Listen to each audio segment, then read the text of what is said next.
Welcome to Thursday Night AMP. I'm Stevie J. Our birthday girl, Ciara, is here. Ciara, hello, good evening. Hello.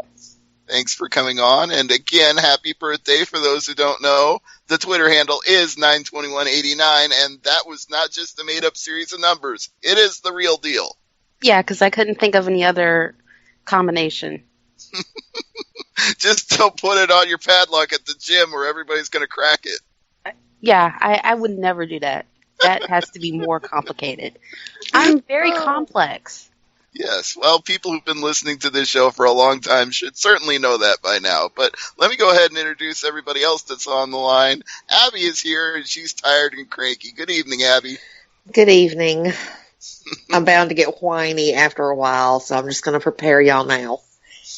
Well, be even more prepared, because when I have to duck out in a half hour's time, it's going to be you, Ciara, and Jason. I have got to get me some of those Briscoe Brothers Oscar the Grouch pants. It's like Oscar the Grouch meets Swamp Thing. They went out and hunted them both, skinned them, and wore them this morning. Like if Swamp Thing went to a rave, these are the pants he would wear. It was like green ostrich feathers. These things were ugly. Well, yeah, when the Bucks are the more conservatively dressed duo in a match, that's saying something. That's just the perfect segue to run down this morning's card at stupid o'clock in the morning. So why don't we get started? Are we going to start with today's, or do we want to start with the big news that had happened on Monday's show? Well, we can start with the news as well. So let's go back to that and then work our way forward. Let's get the big cat out of the bag right away. We have a new IWGP Junior Heavyweight Champion, Bushi. Yes, indeed. Yeah, he and Kushida had. Yay! It's really sad how thin New Japan's Junior Heavyweight Singles division is, because legitimately you have Kushida, you have Bushi, and you have Will Ospreay, and then if you want to add some ROH guys in there like Bobby Fish and Kyle O'Reilly, okay. But that division is very, very thin. And with it being thin, it's nice to see the belt on somebody that's not Kushida. I think I might be the only person walking around that doesn't like Kushida. And that's what I said. I said it's nice to see the belt on somebody who's not Kushida. I mean, Kushida's okay, but he's kind of like Okada for me. I just don't like him anymore. All I know is, as the resident Los Ingobernables de Japan, Mark, I'm just happy that he has the title just because of his affiliation. That is enough for me. And didn't I call it on this show last week? I said that Bushi is part octopus, because what he spits out of his mouth is goddamned octopus ink. This stuff is black. It did not just stick to Kushida's face. It stuck to his entire head. It was a not good look like, for Kushi. It was not like Matt Hardy in the Delete or Decay where he sucked it all in and spit it back out. It plastered him. This is like octopus ink, and yeah, it was really neat because we had some interference going on. We had Naito get involved, and then we had Michael Elgin come down to the ring and suplex both Bushi and Naito at the same time, like only Michael Elgin can. So it was fun to see Elgin be Elgin. It was fun to kind of see some heavyweights get involved and kind of drag the match out past the 20-minute point there. But they went on for a good long while after the interference, too. They certainly went the distance on this one. They needed to do something because it was getting kind of old and stale with Kushida. Yeah, I'll agree. I still would have rather seen them put the title on Will Ospreay, but I don't mind seeing it on Bushi. Will Ospreay's starting to dry hump my last nerve, so no, not particularly. Where's the Will Ospreay hate coming from here? No, it's his facial expressions. That's what it is. It's like he's trying too hard. Or he's not trying hard enough, or he's a caricature of a wrestler. I don't know what it is. That and those stupid little short shorts of his, they're just obnoxious. I think trying too hard pretty much explains every physical ailment that he has right now. I don't know, but that match he had this morning was not good. And trying we'll get too to hard, that. a.k.a. Kota Ibushi syndrome. Yeah, but at least, Ibushi breaks it up by wrestling a doll. So if Will Ospreay wrestled a doll, you'd like him more. I don't know that I'd like him more, but it would make more sense that he's in there acting like a fucking clown. Okay. Oh, boy. So, yeah, we can get to this morning, and And yeah, they started off the show with how they usually start off the show. Well, sometimes they don't, but they started it off with Captain fucking New Japan. Joy. Well, if Ciara hasn't had a chance to hear us lately, we got to do it correctly for her. Captain fucking New Japan. Start off with Captain fucking New Japan, Yoshitatsu and Togi Makabe taking on, who was it, Ricochet and Tenkozy? Yeah, because Seidel was supposed to be an 8-man, but Seidel had travel delays and could not make it. So I didn't have to put up with creepy yoga boy this morning. Creepy yoga boy beard there, yeah.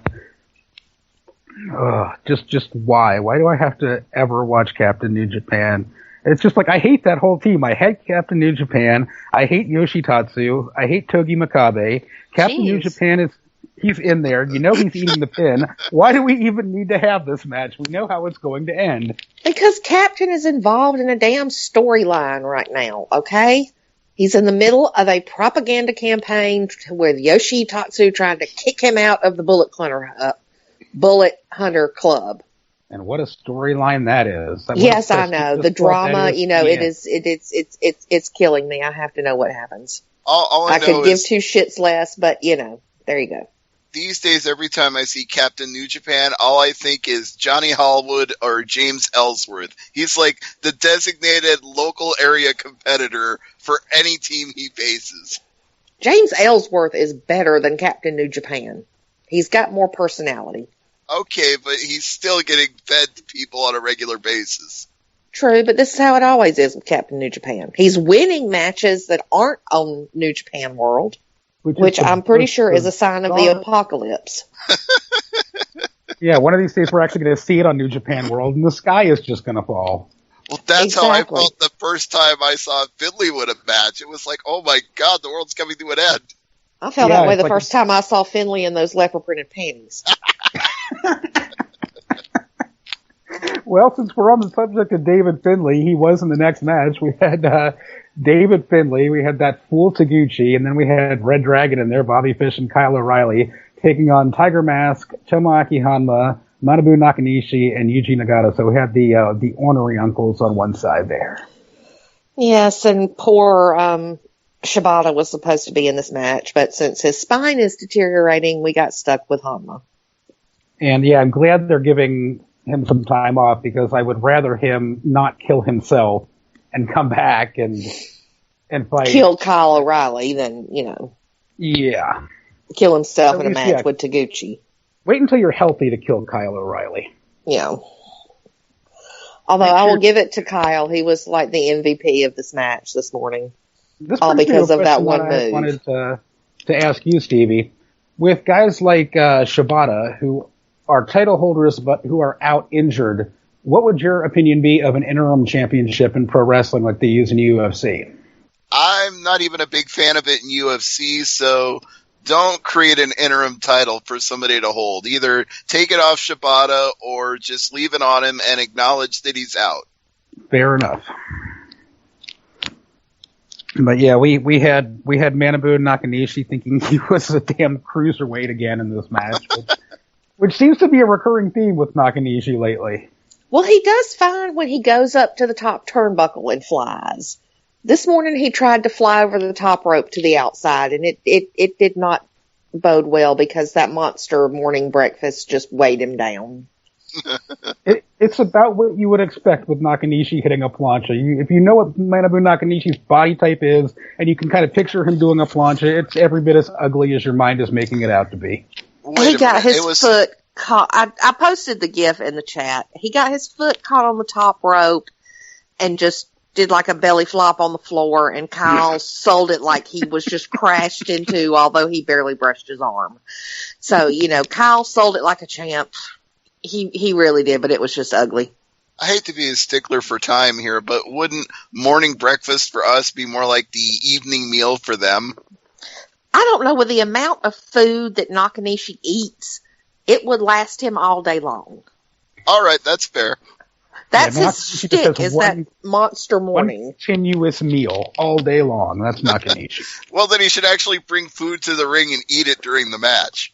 No, you need to follow him on Twitter because he posts his breakfast every day. Really? And it's like, he could have a hell. more feud with Ryback. Well, I guess he's burning the calories in the matches. That's all I could say.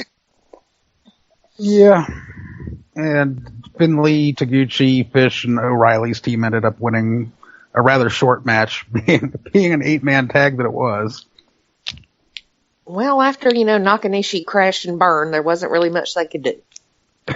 The match kind of crashed and burned at that point. Yeah. Oh, and the sound system was just horrible. We had Roppongi Vice taking on, what do they call themselves? The Gorillas of Destruction? Gorillas of Destiny. Destiny. God. That is a horrible name. I love that name. Gorillas it's nice of to Destiny. see Tama Tonga wearing makeup again. At least he's not wearing sleeves. And those, oh God, yeah. Thankfully, he's not wearing those long johns anymore. Yeah, Tangaloa, see you later, alligator, whatever the hell his name is, needs to go very, very far away because he's bringing Tama Tonga down. In the industry, I believe it is known as he is the drizzling shits. Dead weight. Pretty much.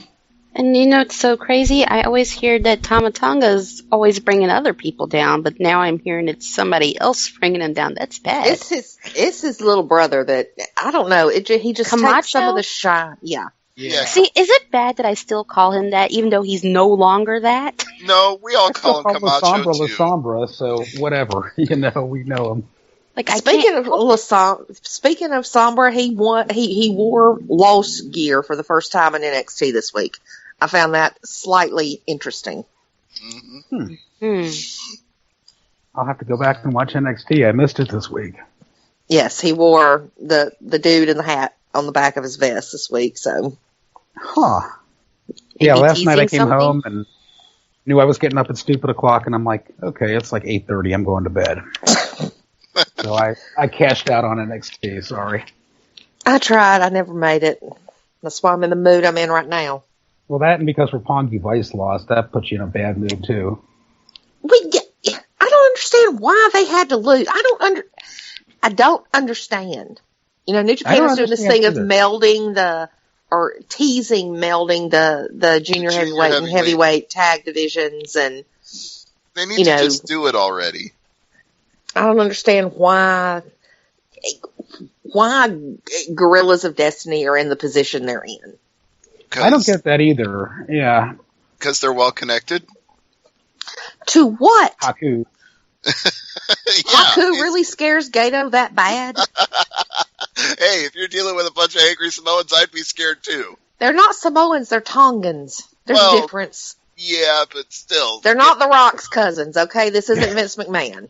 Yeah, but they know people. They know people. They know Haku. Yeah. That's kind of bad enough. Yes.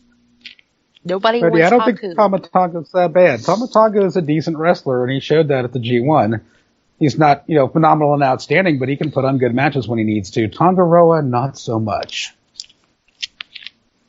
Yeah, baby brother needs to go to Noah. Fight over there for a little while. We'll get Yano back. We'll trade him for Yano. Bring Yano home.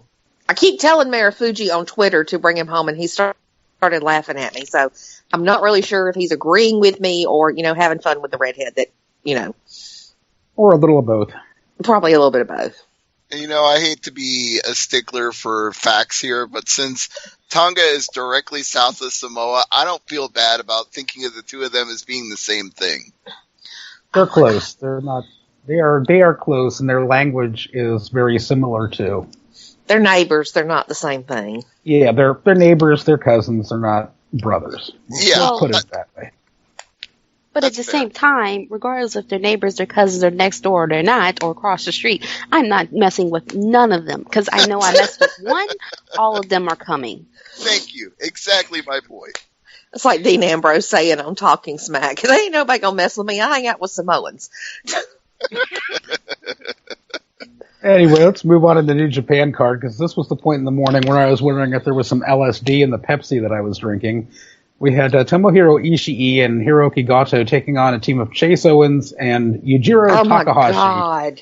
And Takahashi comes out with these two bimbos with bunny masks with bunny ears on. They look like Donnie Darko strippers. It's the best way to put it. Hooker boots, cut out patent leather, whatever the hell no, Keeping it sleazy like only he can. This was more than sleazy, okay? Normally he's just got one. It was like double trouble this morning. There were two of them in sleazy outfits, but not only were they in sleazy outfits, they were in masks with bunny ears on them. It was bizarre. So what you're telling me is he's a furry. That's what we're deciding. No, it was like hard they weren't plastic. Furry. It they was were hard, like hard, it was like a matte, heartless, black plastic. It's like he's into S&M bunnies or something. Okay, yeah, that is disturbing. We'll have to find a picture of this, and that could be the I've picture already for sent the one recap to chat. for- You know, I told Stevie earlier he missed his idol and his friends this morning. So that picture can make the picture for our Angry Marks recap on the site. Ugh. I felt the need to shower with Clorox and Lysol after that entrance got done. Twice. You said that's normally my need. Yeah, that's normally my need with anything concerning Yujiro. I think that's how anybody who sleeps with him feels as well. Hell, they need fucking a damn hazmat suit and rubber gloves and penicillin. Maybe Cipro, because it's stronger. You don't change the sheets when Takahashi is done. You burn them. You burn the house down. And you got Chase Owens with his manliest of manly man buns. You know, he's a solid worker, but he's so dull that it's just... He really doesn't fit in Bullet Club. He's kind of like the Hiroki Goto of Bullet Club. It's like, what's he doing there? I don't know, but Goto and Ishii need something to do right now. They need to be the tag team that is fighting for the championships, not Tama and Tanga, whatever. Yeah, as bad as Tangaroa is, I would much rather see Hiroki Goto than Tangaroa. Yeah, especially after what happened at the end of the damn show today. But we're jumping the gun a little bit there. But we'll get there. We'll get to that a little later. Yeah, we had another 8-man tag team match. We had Los Ingobernables de Japón. Well, most of them anyway. Bushi, Evil, Sonata, and Naito taking on Kushida, Juice Robinson, Hiroshi Tanahashi, Stupid Tana, Stupid Hair, and Michael Elgin. This was fun. I enjoyed this. I mean, it was mostly about setting up Naito and Elgin for Sunday, but it was it was fun. Loved watching Elgin's path of rage after the match was over. Oh, yeah. Just destroying Naito. I mean, just uncharacteristic for a babyface, but certainly something that doesn't seem out of the realm of possibility for this monster guy of Elgin's size to just go and destroy Naito. And it was like, wow, it's like, yes, this is what I want to see. He's a big guy. He should be powerbombing the shit out of Naito, and look, here he's doing it. Well, you know, Elgin and it's had not to even turn. that they lost the match. They won the match, and in celebrating winning the match, he powerbombs the shit out of Naito. It's awesome. Well, Naito deserved it. As much as we love Naito, you know, he's a little shit, and he deserved it. He did, and it's about time that Elgin gets to be this monster. It's about time they took the training wheels and the handcuffs off Elgin and let him be a monster. That's fine, but I still don't ever want bad things to happen to Naito. I only want good things for him. You know, and that was weird because Bushi got booed, Sonata got booed, Evil got booed, Naito comes out, and the building erupts. So, everybody loves Naito. Yes. In fact, if I was starting a podcast right now in 2016 with nothing else preceding it, it would be called Everybody Loves Naito. Mm-hmm. Very catchy for a name. See, even I've come around to liking Naito in 2016. Yeah, and this time last year, I didn't think you would ever like him. So, see, TJ Perkins, there may be hope for you. I may get over my death wish for you, but Jesus, I got some things to say about the cruiserweights, but we're not. Yeah, there. I do too. But yeah, we'll get to the end of this card here quickly. We had Oscar the Grouch and Oscar the Grouch 2, Mark and Jay Briscoe with those horrible Swamp Thing Raver ostrich feather swamp green pants taking on, as you said, the conservatively dressed Young Bucks, Nick and Matt Jackson. Actually, this was probably the match of the night for me. This was IWGP Tag Team Championship was on the line, the heavyweights. Yes, and it was the best IWGP Heavyweight Tag Match that I can remember in a long, long time. We didn't have the obnoxious young bucks. We had the more serious bucks, and they are so much better when they tone down. Yeah, there wasn't the suckets, but there was still super kicks. There was still more bang for your buck. They got their shit in. But yeah, I mean, it wasn't, suck it. It wasn't those bucks. It was, the more serious, we're going to kick your ass, young bucks. We're coming for your titles, bucks. Exactly. But yeah, this was one of my matches of the night. Even though the crowd really didn't seem to care about it, I loved it. I was marking out for it too this morning, and I did not like Mark and Jay's pants. It was surprising to me that the Young Bucks were the more conservatively dressed team, but that's just how it goes. And yeah, I was thinking that the Bucks might have a chance of going over because they have been teasing that they're going to unify the belts, and I'm thinking, well, this would be a perfect time to do it. Granted that Destruction is a 3-night show, but hey, this is one of the main shows. Let's go ahead and do it. But nope, they don't pull the trigger on that. The Briscoes end up retaining the heavyweight titles. Yes, because they're going to end up losing them to Gorillas of Destiny because World Tag League rolls around. They're not going to be in it, the Briscoes. Neither are the Bucks because they're needed for Ring of Honor's final battle. Yes, indeed. Boy, that's going to be a sucky tag tournament then.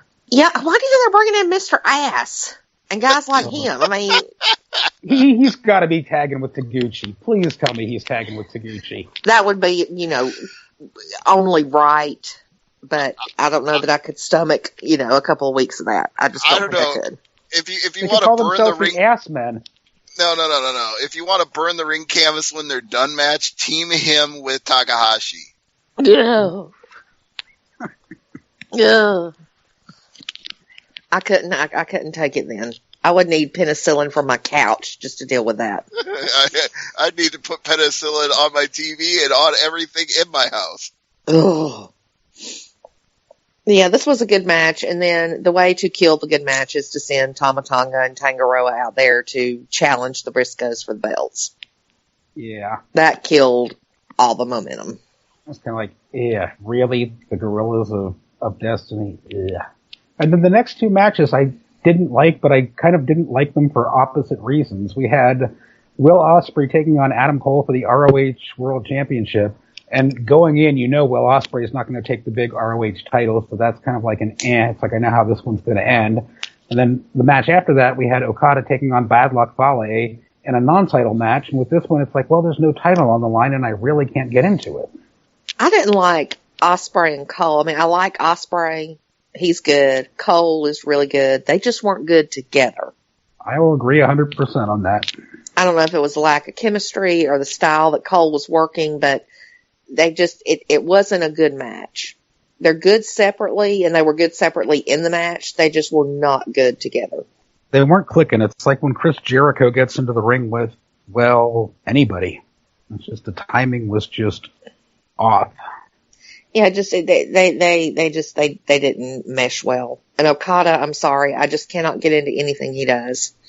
Unless he's in a match with someone I know that's going to take him outside of his comfort zone and outside the box. If it's something different that we haven't seen, yeah, but this was a non-title match that went 17 minutes against Bad Luck Fale, and about all but the last 2 minutes of it were boring as whale shit. Pretty much.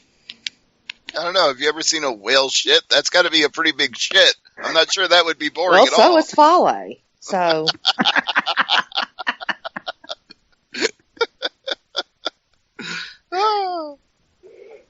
I didn't understand the point of it, but it's kind of like Fale didn't have anything else to do, so put him in this match. I didn't get the finish either. I mean, it's a non-title match. Why don't you let Fale pick up a win? It's not going to hurt Okada.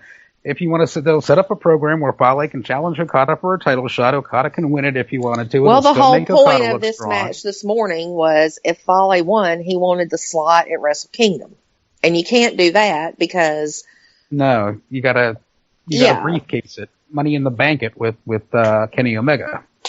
Yeah, and that brings us to the following match, which the only thing worse than the Briscoes' pants on this card was Yoshihashi's hair. It was just peachy. Oh, God, my timeline, that was all it was this morning on Twitter. Who the hell told Yoshihashi that slick back hair looked good?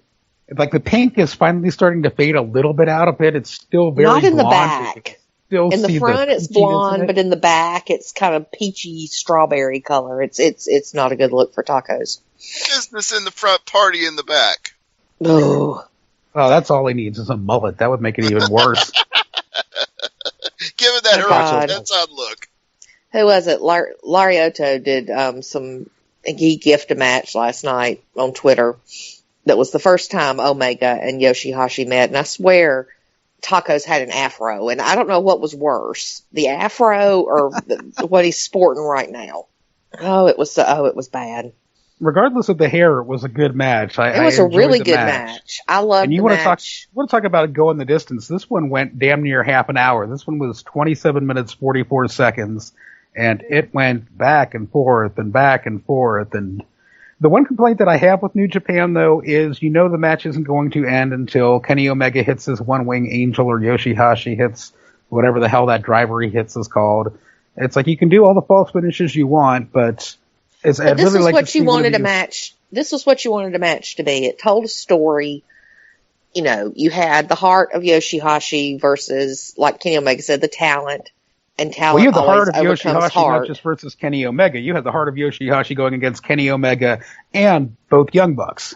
Yeah, and you would think with Goto and his dumbass self being out there that he could do something other than be useless. And he did jack shit at ringside there. That's always been one of my gripes with Chaos as a stable is you get like a Chaos member facing Bullet Club like this. They're getting a 3-1 beatdown, and nobody from Chaos comes to Yoshihashi's help. Not even Goto at ringside. No, all Goto did was, Red Shoes was trying to be the voice of reason at one point with a trash can, and what does Goto do but come over there and distract him so that they can, spike, pile drive, pour tacos on the trash can. He took quite a beating in the match, that's for sure. He did, but this was his first main event singles match, and he gave it all he got, and he made it worth it. Yeah, it was a really, really good match.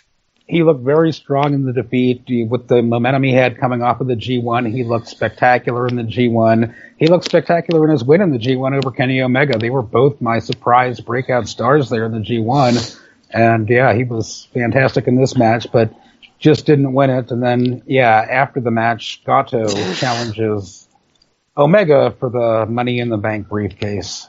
And I definitely feel the same way Kenny Omega feels when he said, "You want a match? Go to hell. No, I don't want to see it. I don't want to live it again. He's already beat you. Go away. Go far, far away." And I tweeted at Kenny Omega. I'm like, I don't want to see a match with Goto either. I'd rather watch Captain New Japan. And he must have gone straight back to the locker room, gotten on Twitter, because like 5 minutes after the show got off the air, he likes the tweet. And I'm like, that's cool.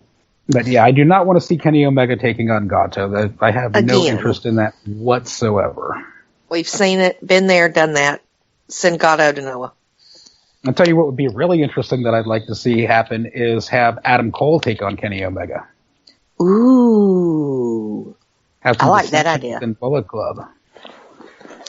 I won't do it. Gato's predictable that way. But just the idea of ROH champion versus Money in the Bank briefcase holder would be just beautiful. That would be good. And dissension within Bullet Club, they've teased it a little bit, but they've never really pulled the trigger on that angle.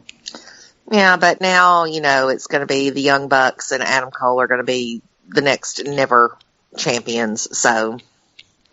Oh, yeah, speaking of that, we were talking about that for the show that's coming up on Sunday. I was wondering why Tenkosi got broken up as a team, and you're like, oh, well, that's because Matt Sydal, Ricochet, and Kojima are the never six-man titles. I'm like, oh, yeah, that's right, the never defended titles. Pretty much. And, they're taking on, as you said, Matt Jackson, Nick Jackson, and Adam Cole bright and early at 3 a.m., stupid o'clock on Sunday morning. Now, the latest news I have is that they're going to actually put them prominently in six-man feuds for the rest of the year, so we're going to be seeing a lot more of that three-man team.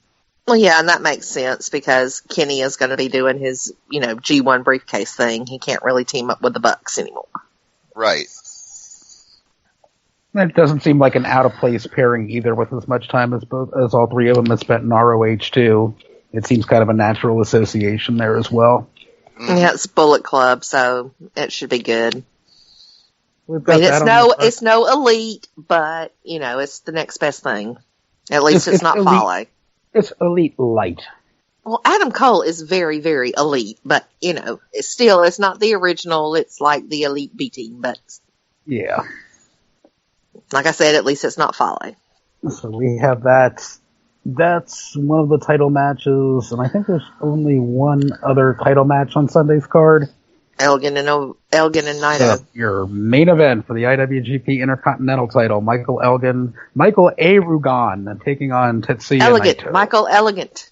A. Rugan, Erugan. I don't know. He goes from that and Michael Elegant sometimes on Twitter. Of course, the other day it was Elegant Naito. So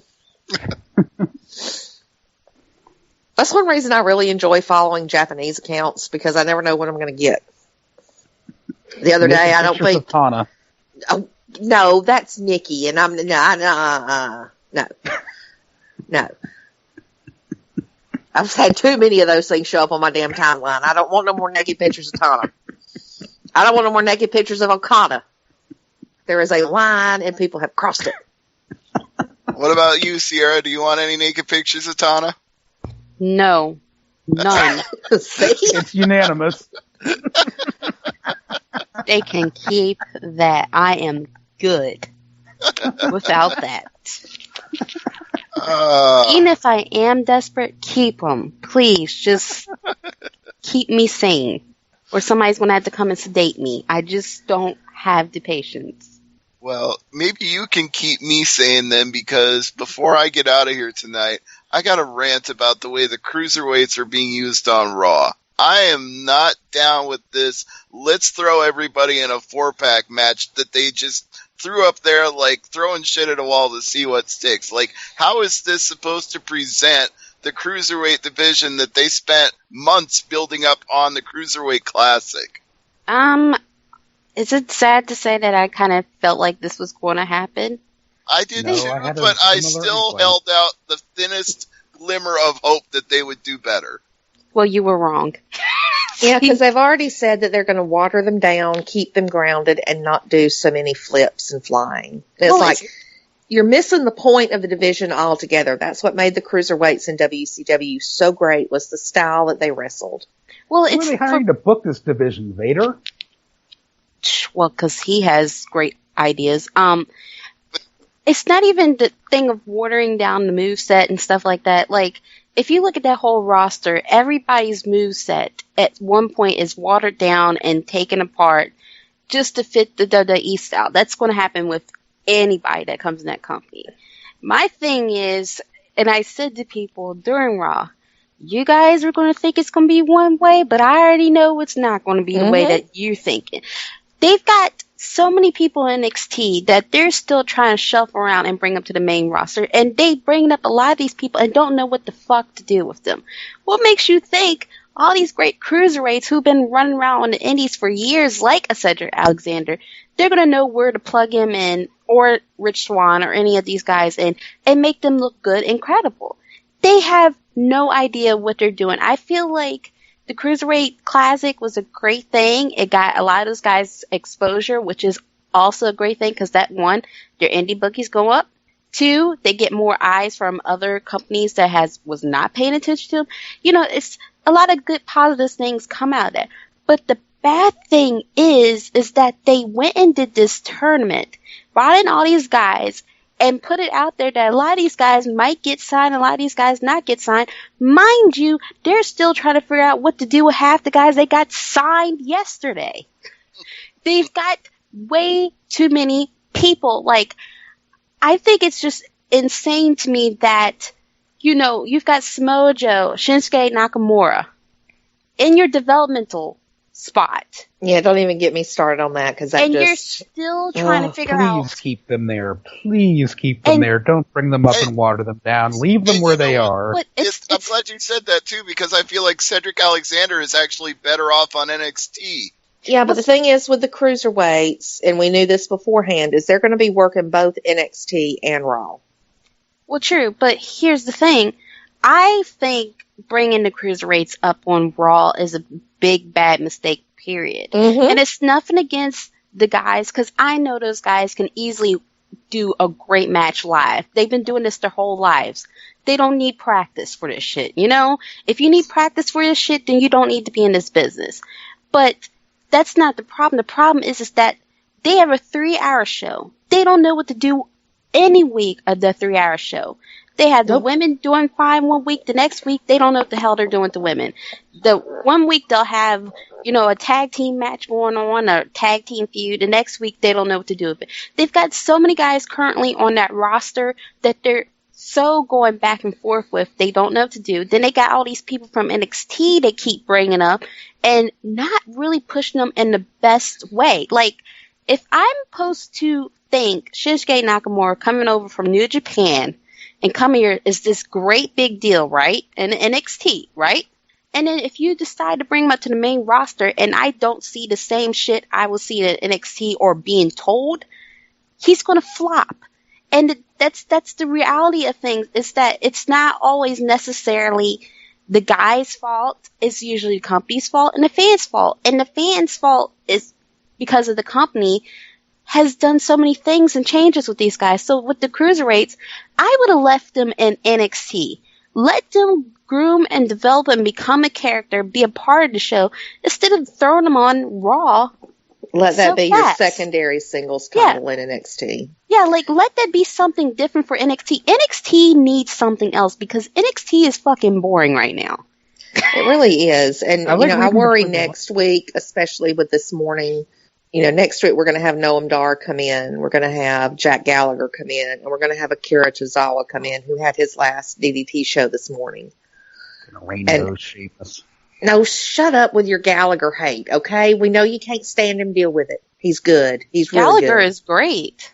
I've seen him way before the Cruiserweight Classic, and I kept saying, what the fuck is wrong with everybody else that's not signing this guy or working with this guy? And now I think everybody else knows my complaints, but I think the Cruiserweight division, it's great to have it on Raw. It's great to kind of put that back on a Monday night show because we haven't had that since Nitro.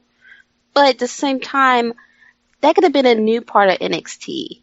If we're still pushing NXT forward as this big deal and they're doing live events, they're going to need something else.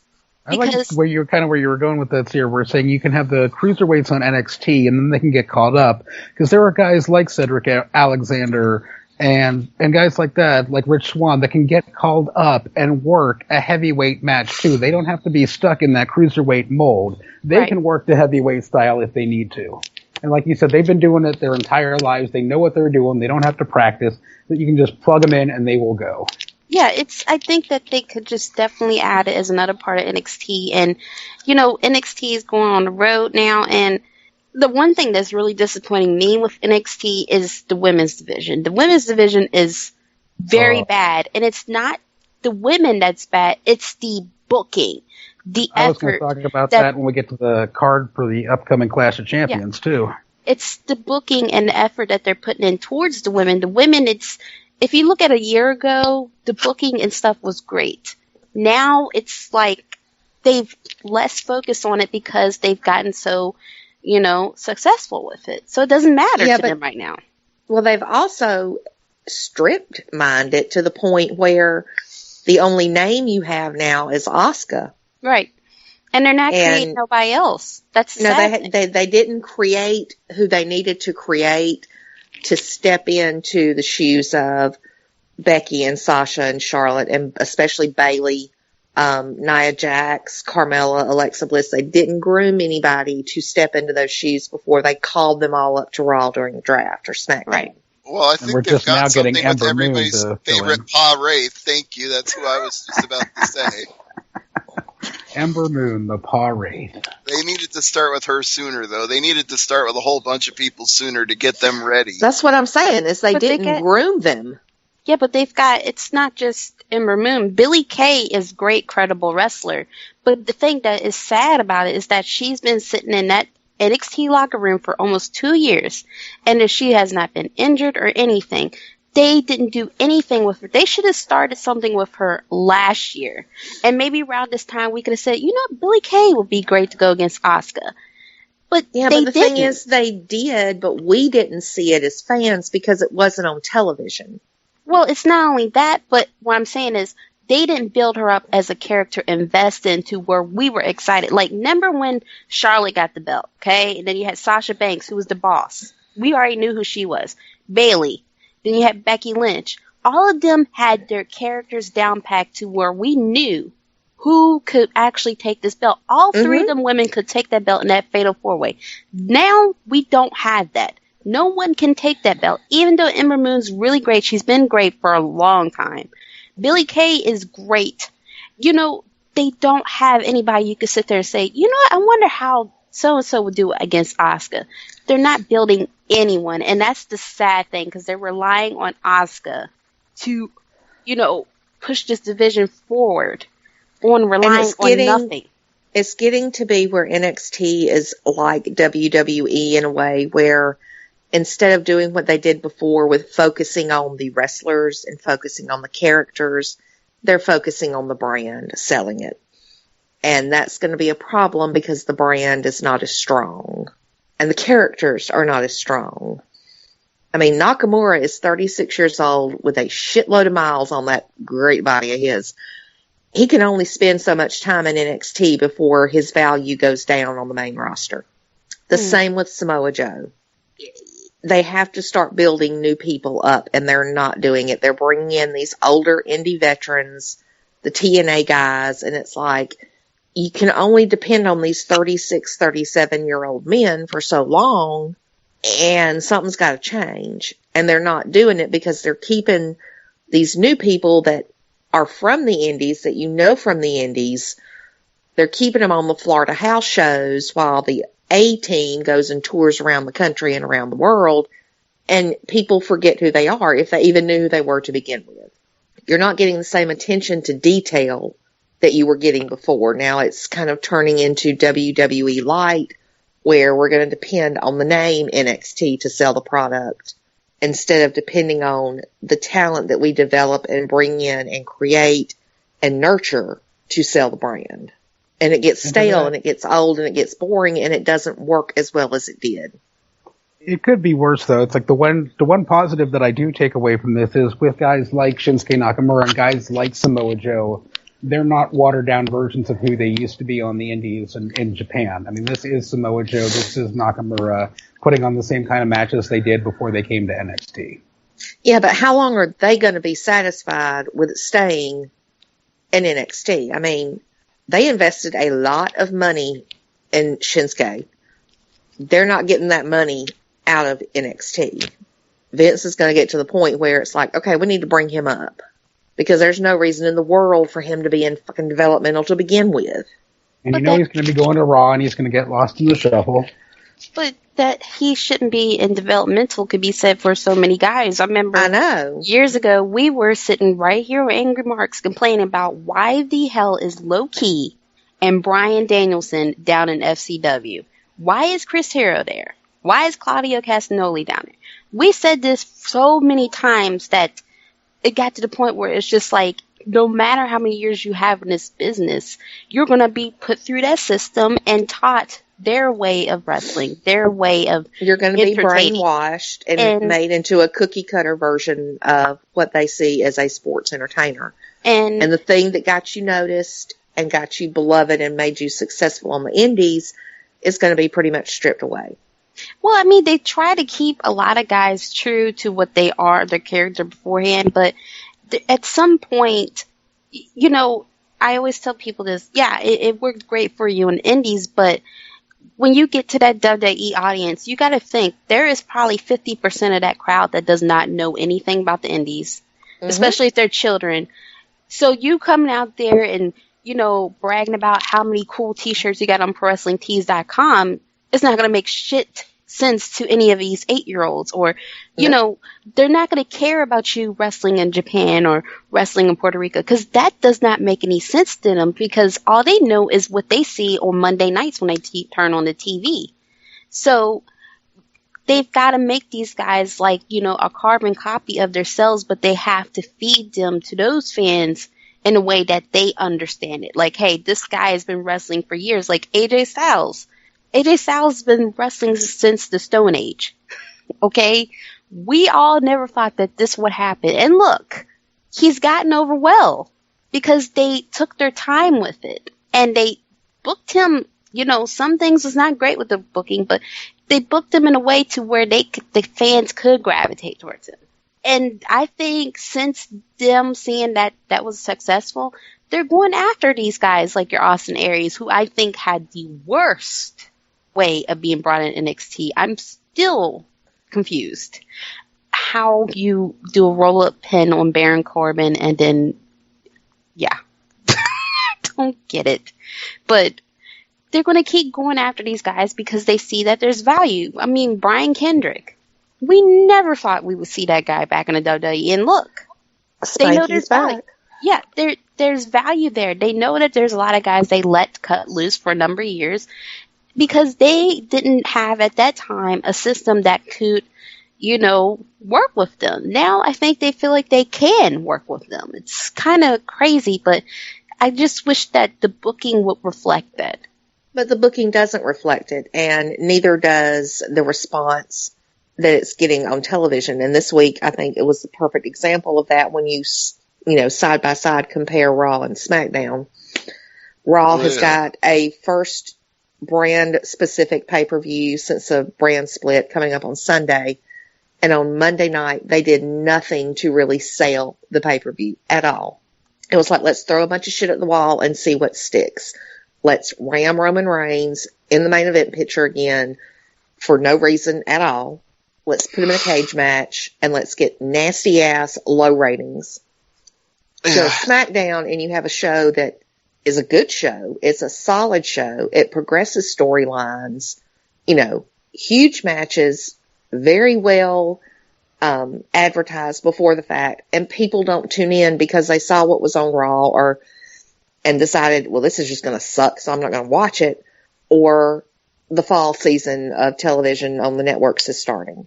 It's like there's some kind of disconnect with it. Well, even if Raw was good, there's going to be people that tap out after 3 hours on Monday night. Even if you have a fantastic Raw, there's people that are like, I just watched 3 hours of wrestling last night. I can't watch anymore tonight. It's too much too soon. And they are going to get slaughtered next Monday because not only are they going up against a very anticipated Monday Night Football game, the debate between Donald Trump and Hillary Clinton is expected to draw 80 million viewers. So they're going to get killed.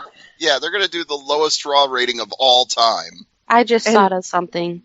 I hope they don't mock the debate on Raw. Oh, they will. They totally will. See, we've already had... You know, they hit Brangelina this week. You know, Vince can't help himself. It's the feeling that they have to be in tuned with everything, and I don't know. I blame that on Hollywood years ago. I blame it on Vince seeing it as a current events variety show instead of seeing it as a wrestling show. Exactly. I pin it squarely on Vince McMahon. Well, I mean. If it was a straight up wrestling show, I don't think many people would tune in because a lot of people, the purists would tune in, but you got to think they're also drawing in a demographic that doesn't really care for the wrestling and just likes the soap opera. If you cut that out, all you have left are the purists. Yeah, that's pretty much what you've got left is the purists now. Yeah. The casuals aren't tuning in anymore. Right. But if you really cut that out and let them know, hey, you're not welcome here, I mean, the ratings is not just going to go down. They're just going to stay down. And it's going to be really bad. It's going to be down anyway. Yeah, but it's going to get worse to the point where they might have to cancel it. It's going to be like TNA level. Because the only people that look at TNA is the purist. No, the only people that look at TNA are the crazy damn TNA mecha people. Yes, the purists. They're purists. That's all. They're not purists. They're aliens. No, they're purists because they stick with TNA. You can't say nothing bad about TNA. We know. They are TNA fans. I look at TNA as I'm not a fan, but if it entertains me, then it's free television. I don't give a shit. And the thing with WWE is wrestling fans are going to watch the biggest company in the world. That's the core audience. They seem to think that casual viewers are the core audience, and they're not. Pure wrestling fans and casuals want the same thing. We want something to get invested in. Give us something to care about. But That's why episodic television works so well, is because there are characters there that we as an audience care about, and we want to see how their story develops, and WWE does not give us that anymore. well, So you have the pure wrestling fans that stick with it because, God damn it, that's all we've got left. I think with WWE, I think they're trying to do too many things at once. They're trying to please too many fans, and a lot of times they're trying to please fans that they don't necessarily have. And I think with them bringing in all these guys off the indies, they're trying to tap into that audience. They see, But they're not consistent with it. no, they're There's not no consistent with it. consistency. But that's the thing. They're not consistent with it. But they know that, okay, right now on social media, there's probably 1 million people right now telling WWE that they need to hire this guy off the indies. This guy is great, whatever. They see that. It's obvious that they see that, because look at how many guys they picked up in the past 8 months that we've all They're been picking up watching. anybody with a name. They're picking up anybody that has a value to them, but they know if they pick it up and there's those fans that would just be satisfied with them getting signed and not necessarily want to see the long haul, they're just doing what they did about maybe a decade ago. They're just signing everybody just to sign them. And if these guys hold no real value to them, they'll use them where they can and pluck them out. That's wrestling. That's exactly what they're doing. They have their hand-picked people that they want at front and center. We all know who they are. And these other guys are filler. The thing is, they've got to do something with everybody. They can't just be focused on 3 or 4 guys on Raw and 3 or 4 guys on SmackDown. It doesn't work. That formula does not work. No. Because there's no consistency and there's no logic. That's like, I did not see any logic at all to Raw this week. None. None. And that was the problem, other than it being 3 interminable hours. There was no consistency and logic to it. Well, before we get into going into Raw here, first of all, we're going to say goodbye to Steve. Or Steve is just going to go completely silent on us, since he says he's mute and listen. Steve's got to step out, so goodbye, Mr. Owner of the network. We will see you next time if you don't pop back on. And before we get too much further into that discussion, it's time to get Jordan Garber on the line for Jordan's Corner. All right. Well, you have fun with Jordan. Thanks, everybody. I'll see you next week. So let me find the ringy-dingy for Jordan, and we will chime in with him real quick. See,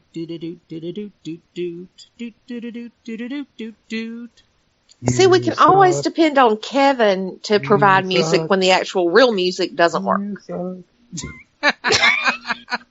we're away from the phone at the moment, but if you leave a message after the sound of the tone, we'll get back to you as soon as possible. Really, Jordan? Yeah, this is my problem with Jordan. Well, I might have also hit the wrong phone number. He's got like a damn dozen phone numbers listed in his This is my contact problem list. with Kevin. I know. Crazy monkey at the switchboard. What are you going to do? Us and our technical difficulties. We can't get through a damn show without something going wonkers. I just learned that Jordan has like 1 million phone numbers. I'm trying to wonder why. Does he have all these phone numbers for every personality he has or something? He thinks he's incredibly important. And incredibly important people need... Jordan Garber crap. probably runs around with like 3 cell phones and a Sky pager and a didgeridoo just for the hell of it. Jordan, what's going on? Jordan Garber is here now. I know last week Jordan was very upset. Jordan was in a very bad mood. But this week is going to be different. Jordan's happy. He's all about the power of positivity, like the New Day would say. And I want to say hello to everyone listening from around the world, whether they're at home, in the car, in the bar, being a star, in the garage, in a mirage, in the hot tub, in the tub. Jordan Garber is here live on AngryMarks.com from Winnipeg, Manitoba. How are you guys doing tonight? Great to be here. After that, I need a drink.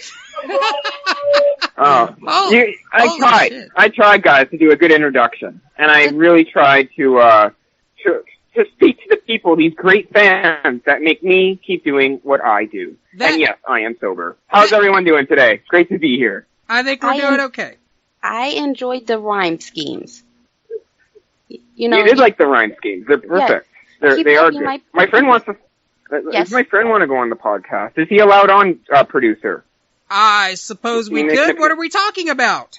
Oh, just a good friend of mine, from the streets of Winnipeg, very big neighborhood, or a big city, I should say. He's here to say hi to the fans, and this is the Jordan Garber. These are Jordan Garber's people. Mr. Garber. Say hello to the worldwide people following Jordan J. Garber. Keep following my man. He's the best. He's the best in the West, and that's West Ogonin. Peace out. See, this is the support, and this is the love that I get. Well, that's awesome. Yo, baby, yo. Everybody needs a supporter. I tell you Everyone does. Jordan's introduction this week may be the closest thing I've ever seen to the Quintastic one.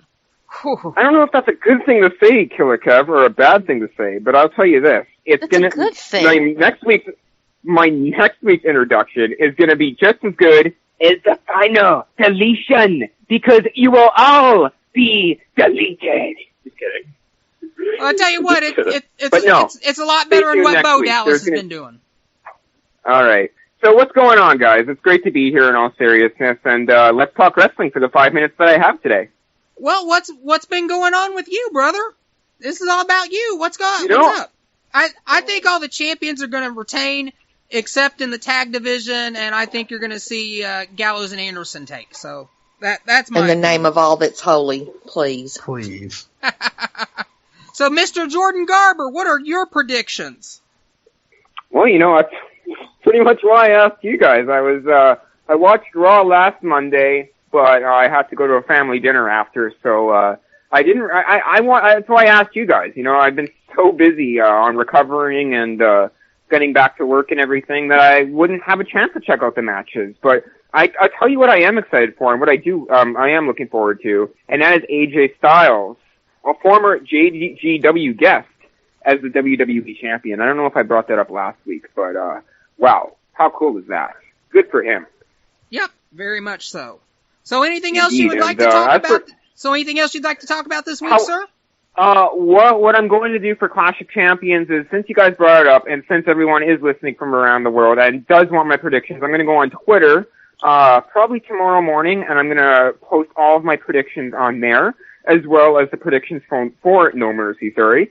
And, as for plugs, you guys can follow me on Twitter, of course, at Jordan J. Garber. Like the Facebook page. I don't plug it that much. No one likes it because I'm not really that popular. But you can like the Jordan J. Garber Facebook page too. That's facebook.com/Jordan J. Garber. And you know what? This is another message I wanted to say. I know the introduction was a little starstruck, a little exciting and everything, but I just want to thank all the fans because the past few weeks I honestly haven't felt as much passion as I have for professional wrestling, and because of each and every one of you listening from around the world, Stevie J, Killer Kev, all of the Angry Marks crew, the Great Sudoku, Abby, everybody, you guys are the people that help me enjoy wrestling again and made me have an honor to be involved in this business and be excited to be involved. And thanks to all the promoters, thanks to all the wrestlers, thanks to, of course, most importantly, the fans. Without you guys, I wouldn't be in this whole crazy wrestling world. So, I'm just here to have a good time, and I want to thank you all for your continued support. God bless you. All right. And before we go, Mr. Jordan Garber, I think we would very much like to wish you a happy birthday as well. You just recently turned 21. Jesus. I know. Someone posted on Twitter, actually. You don't seem 21, but you are, and that's the way it is. I don't seem 21, but I am 21. Time goes by so fast, and that just shows that you have to enjoy life as much as you can and take advantage of every moment, because life does fly by quickly. Definitely. Those 21 years have flown by quick. I just remember yesterday when I was talking about life going fast. What? I'm 27. Youngins. Who's this other person on here? I don't know who the other person on the panel is. Jordan, are you not familiar with the fabulous Ciara Reed? Oh, Ciara, of course. I just never, I think I remember working one show on AngryMarks.com with Ciara. I knew that was a familiar voice. Thank you as well, Ciara. Thank you guys for having me on tonight. Thank you guys for having me on tonight, and I will be on next week at 8 p.m. Central. All right. Thank you, Jordan. Have a good night. Thank you guys. Take care. Oh, Lord. That is AngryMarks.com. Own excited little puppy, Mr. Jordan Garber. I almost had to put him in, time out already. Like, just Jesus. Thank you. I'm glad I'm not the only one that feels that way. I come here for my annual couple months visit, and every time I come here, I have to yell at somebody. Well, he's the perfect one to yell at. I'm supposed to be trying a new bound on life, not going backwards. Just, gosh, kids, he's talking about life is going fast. He just turned 21. Meanwhile, 6 years ago, I will celebrate my birthday here, 21. Like, what are you talking about? Okay, little baby 30. girl, don't start, because we'll have to all jump on you then. Dyslexic. I celebrate every birthday here, every year. I celebrate like 4 of them. I'm here like every day. Yes. For a decade. And we've appreciated it. No time off for good behavior. No one else would put up with That's us. because there's not any good behavior. Never. That's kind of our stock and trade. It's never been. I can't think of a time that there was good behavior. That's why we're Angry Marks. It would make sense if we're all pleasant and we're called Angry Marks. It just wouldn't make sense. Like, what? You're not living up to your name. Crazy is our middle name. Angry, Crazy Marks. Indeed. Speaking of misbehaving, we were going to start discussion on, I believe, the train wreck that was WWE Raw and the slightly less train wreck that was SmackDown, and maybe some discussion of just how bad their ratings have gotten there lately. So, Abby, are you wanting to tee off on this one? Well, as you know, the associate editor for Top Row Press, I got to kind of keep track of all this crap every week, and it's not good. It's not been good for a long time. And Raw, SmackDown's numbers surprised me because it was such a good show. It was actually a good show that made sense. Raw was not. I expected Raw's numbers to be worse than they were.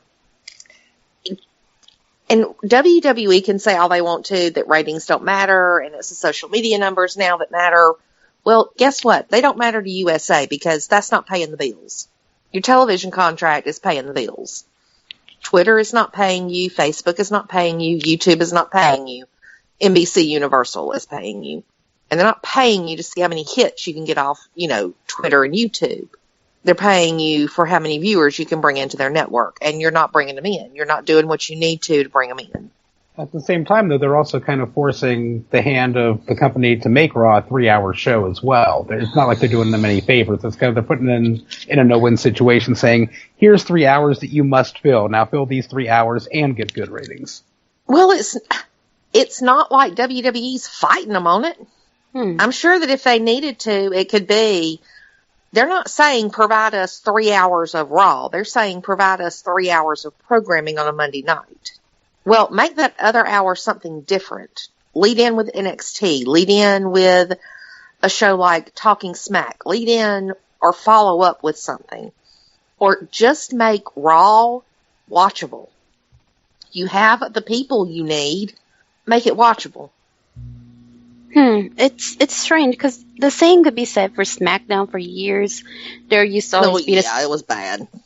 For years, SmackDown has always pulled out usually a better show than Raw that week, but the numbers don't reflect it. And I don't know, I used to think it was maybe when they took and moved it from Thursdays to Fridays being the problem, because people go out on Fridays, not many people go stay in and watch a wrestling show on a Friday night, But I don't even think that's the case. I think it's the 3-hour climb.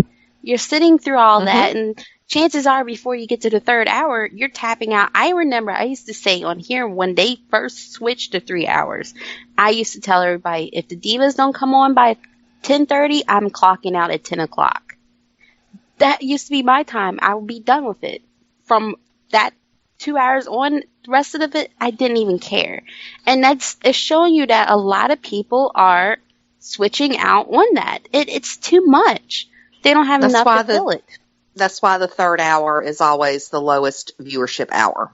It's always. Yeah. I don't know what they could actually do to fix it unless they get rid of the third hour.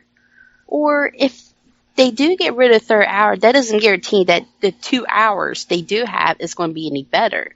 No, they have to work to make it better. They have to put a conscious effort into it, and they're not doing it because they don't think they have to. They have no competition. We saw. I don't think anybody's got the balls to say no to Vince McMahon. Vince is surrounded by a bunch of yes men who tell him every idea he has is wonderful. You know, and right now Vince is sitting at home after tearing his quad again because he's 947 years old and thinks he's invincible still. You know, but Triple H is the one running the show, and Stephanie, and they're the ones making the decisions on the ground, so to speak. And it's still, there's just some kind of disconnect between what WWE thinks the fans want and what the fans actually want. And how you bridge that disconnect, I'm not sure.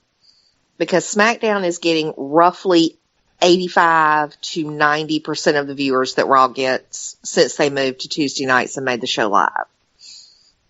Last week it was neck and neck for ratings. I mean, literally within a couple of 100,000 people. And it makes you wonder, should they get rid of one of these shows or what? Because it's just, I don't know, I feel like for the past couple of years, WWE puts out way too much content in 1 week. Yeah, it's quality. Raw. I mean, it's quantity over quality, and it's not good. You've got Raw, you got SmackDown, you got NXT, then you got your main event, you got your superstars, and you got whatever else is in between that week. And yeah, over the last month, we had the Cruiserweight Classic, too. That's a lot to consume. So you've got that, and then there's, you know, the rumors of a women's tournament, so think about that. All that's going on. Then you have a pay-per-view, 2 pay-per-views a month. Yeah, pay-per-view every 2 weeks. It's too much. And then if you have a takeover, throw that in there. It's way too much, and I think that they think that it's not too much because they're aware that a lot of wrestling fans now, especially those that are tapped into the internet, you know, go and watch New Japan, go and watch some of these indie shows that's streamed online, you know. I think that they think that some of us that have it at our fingertips watch wrestling all day, but yes, there's some of us that do that, but we still have to have time to watch it. You know, we can't have one weekend where there's 14 things going on. Like Mania weekend, I don't know about you guys, but I hate it. Because there's so many things going on at once. And before you get to WrestleMania, you're blown up as a fan. You're exhausted. Because there's so much. There was a weekend, when was it? Was it like a month or so ago? I remember I covered like 27 live hours. I think it was SummerSlam weekend. I covered 27 live hours of wrestling. A New Japan show, an ROH show, an NXT show, SummerSlam. 2 Evolve shows, in the TakeOver, SummerSlam, Raw, Smack. Yeah, it's ridiculous. And this week, WWE put out one of their fan council surveys, I know because I took it today, talking about just what Ciara was saying. Now that we have it at our fingertips, do you watch more on WWE.com since you have it? Do you watch it on Hulu? Do you watch it on WWE Network? Do you watch more now than you watched a year ago? Do you watch more on YouTube? If you don't watch more of it, why not? Because you I put it on Twitter. You asked me the question, I'm giving you an honest answer. Since you don't put the effort into Raw and SmackDown, I'm not going to put the effort into, you know, watching what you put on WWE.com. When you start giving me something to care about, I'll start caring about it. You also get into supply and demand, too. Like you were talking about quality versus quantity, but supply and demand. When there's such a large supply of wrestling, the demand is going to be very low because you can switch it on at any point during 5 hours on Monday and Tuesday and catch a little bit of Raw, a little bit of SmackDown. If there's a pay-per-view on one of the 2 weeks in the month, there's a pay-per-view. There's 3+ hours on Sunday night before. So you've got what? That's like 6. You got 8 hours every 2 weeks on 3 back-to-back days. Right. It's too much, and I think that they, you know, because over Pro Wrestling Ponderings, we cover indie wrestling, and every week we always talk about how there is too much to cover. Mm-hmm. Because there'd be 4 or 5 different shows that happened on that Saturday alone. And then if WWE has a pay-per-view that weekend or Ring of Honor, that's just adding to the frenzy. And I think WWE, it's great that they put out all this content and give, their fans a variety of things to look at or check out. But I think they also forget that it's too much. It feels like they're getting in the swing of what they did in the late 90s, 2000s. And then when they had SmackDown Raw, then there was Sunday Night Heat, and then they had WWF New York, and all of these things that they just did not need. And then they had like 2 or 3 Saturday morning shows. Like, it feels like they're getting back into that swing. And then guess what happened? People didn't watch that stuff. Stuff got canceled. But now they've got their network. They don't have to worry about people canceling their shows. They can keep putting it on their network. It's just way too much, and I think if they eliminated some of that stuff and actually, switched around their creative team, they will have better content for people to actually want to watch their Raw on DVR, or want to tune into SmackDown while it's live. But instead, it's not. We're all drained from 3-hour Raws, and then when it comes to Tuesday, we're just like, what the fuck's coming on Tuesday? Oh, that shit can wait. That's how we feel.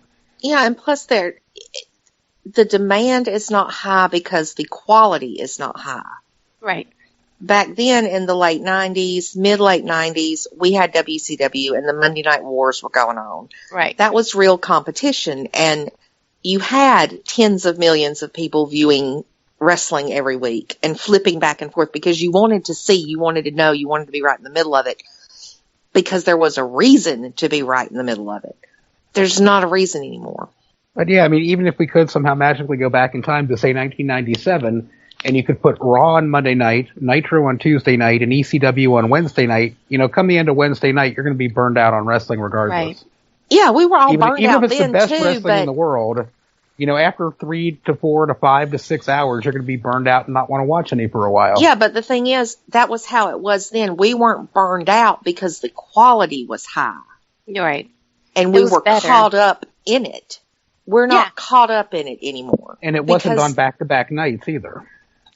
No, but it was there. The mass amount was there. But the thing is, we were invested in it then. We had a reason to be invested in it. We don't have that anymore.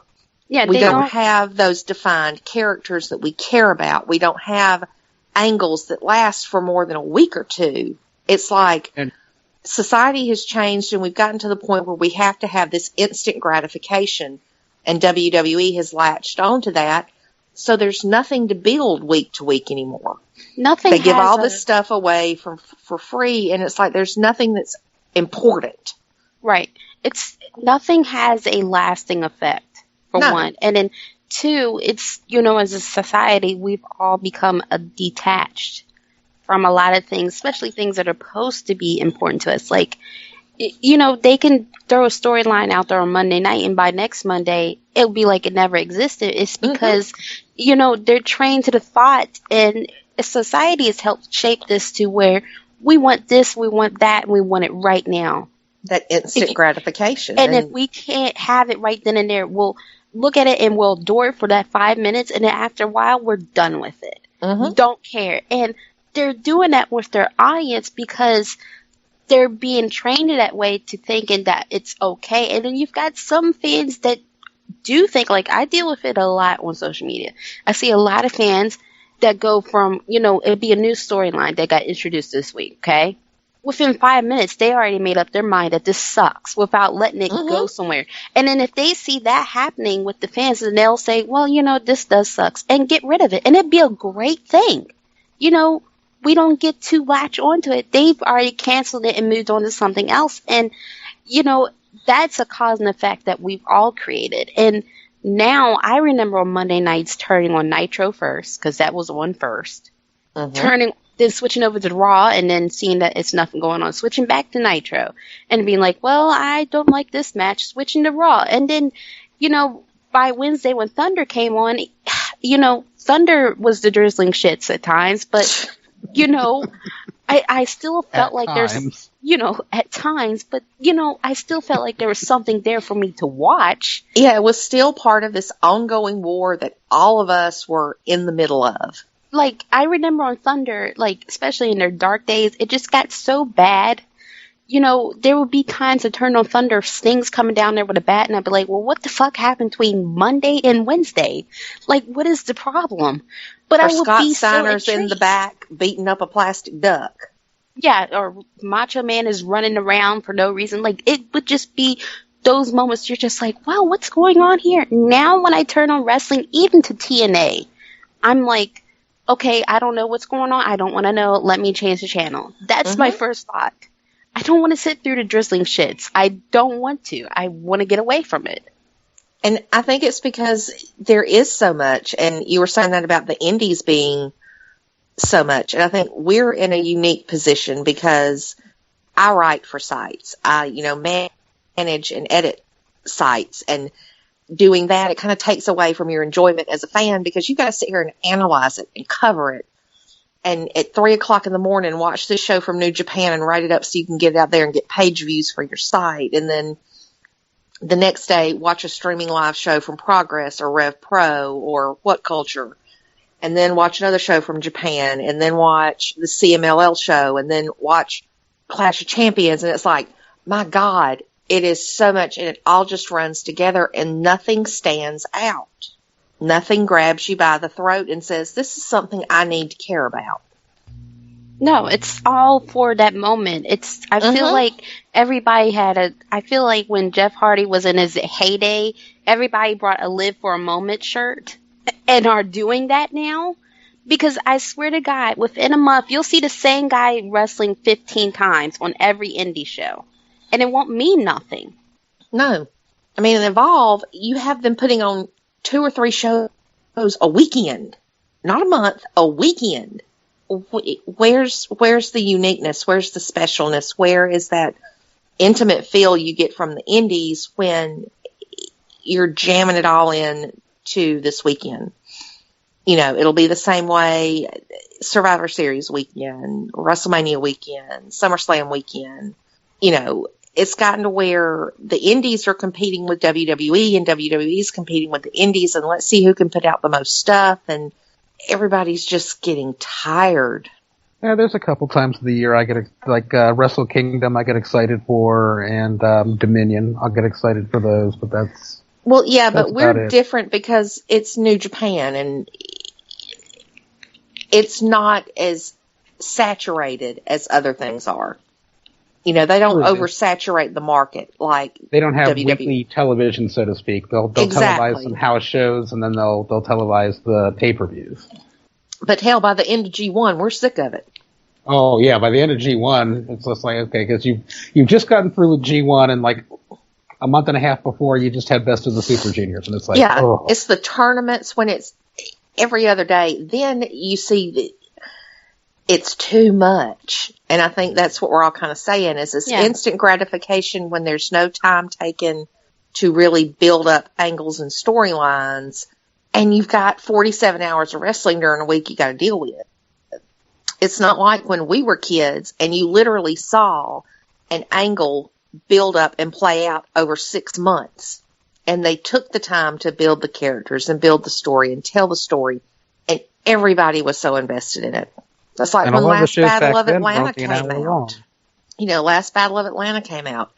That was a fucking 18-month feud that we had to wait 33 damn years for the payoff for.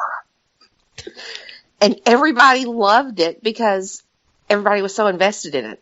For 2 guys that really didn't matter in the big scheme of things when you look back at it. But then it mattered because they made it matter. Now, who can you look at in WWE and say, this matters because I care about this person? Because this character is so well defined, so entrenched, the fans are so invested in them. You probably could have said that about Bayley, but they've already managed to water Bayley down. They did more with less back then, too, because back then every wrestling show was an hour in length.